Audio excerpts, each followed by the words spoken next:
Hello again, everybody. Second Attack is here with the Atakline for this President's Day Monday, February the 17th, 2014. Alright. Had a busy weekend this past weekend. Hope everyone else had a great weekend as well. And let's kick off my weekend with my thoughts on my gigs. 3 gigs. Thursday, Friday, any surprise Saturday show.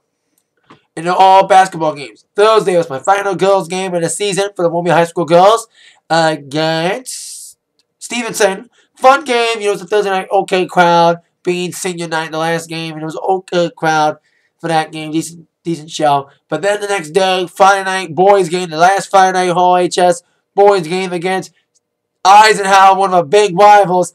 Actal's best game of the season by far. The crowd was just nuts.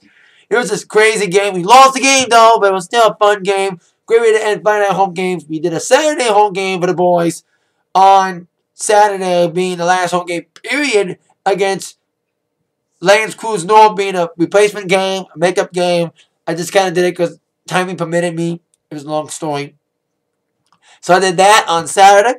Fun game to end the season. Not as crazy as the I game, but still 3 great games to end the seasons for both boys and girls. Thank you, Coach Connie, Coach Marvin, and Mr. Bryant at the RHS Athletic Commission for all your love and support this season.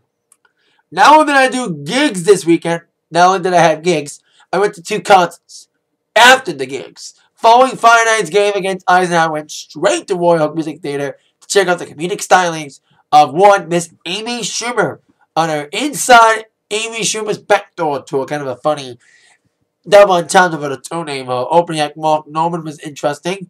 Normand went on. But of course, Amy Schumer came on looking great. I had front row seat A on the left side. I was like 5 feet away from her. I could have touched her hand, literally. And she was very funny. A lot of sex stuff. Even making fun of a guy. I sat by this guy wearing this bunny sweater. Like, you know those ugly sweaters you wear at Christmas time? Those ugly holiday sweaters? He had an ugly holiday sweater on with bunnies on him, and Amy harassed him the entire evening. I even went up to him after the show and fist bumped him and said, I applaud you for taking her shit tonight. So there you go. Being a good sport about it.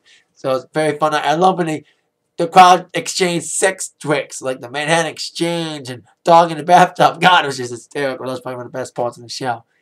And then after the Amy Schumer show on Friday, I went to another show on Saturday following my game against Lance Cruz North.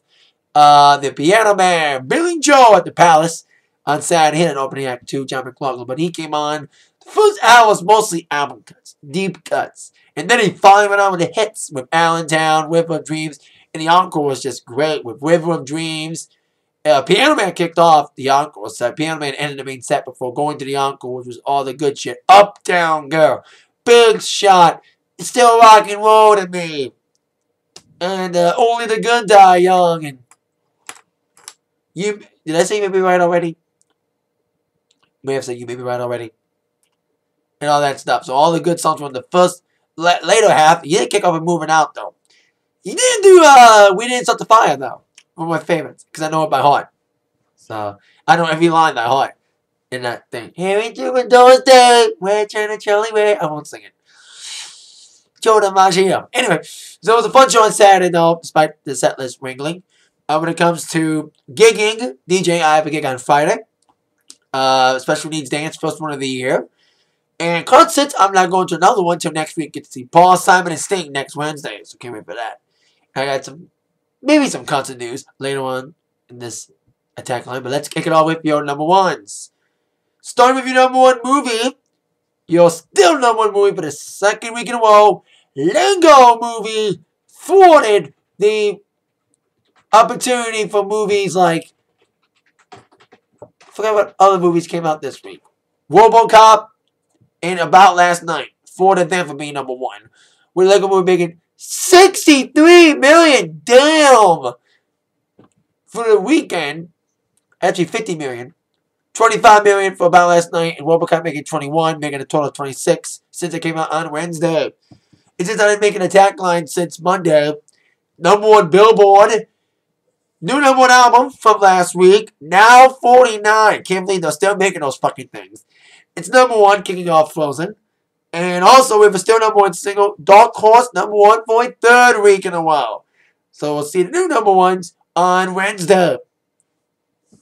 Now, with the only major music news today, since it's President's Day, everyone's taking a holiday. When I talked about going to concerts, about seeing Amy Schumer and Billy Joel, there's one group that I hope to see this year, especially since they commented on it, or at least the lead singer did. Of course, referring to the legendary Australian rock band, Rock and Roll Hall of Famers, one of my favorites, AC/DC. It's been 4 years since the end of their Black Ice tour, and it's been 6 years since the last album Over Up, which was Black Ice.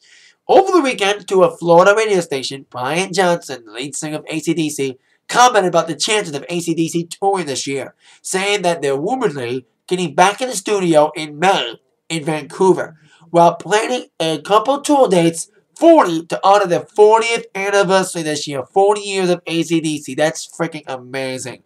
A lot of these bands honoring these big landmarks. 50 years since the Beatles landed in America.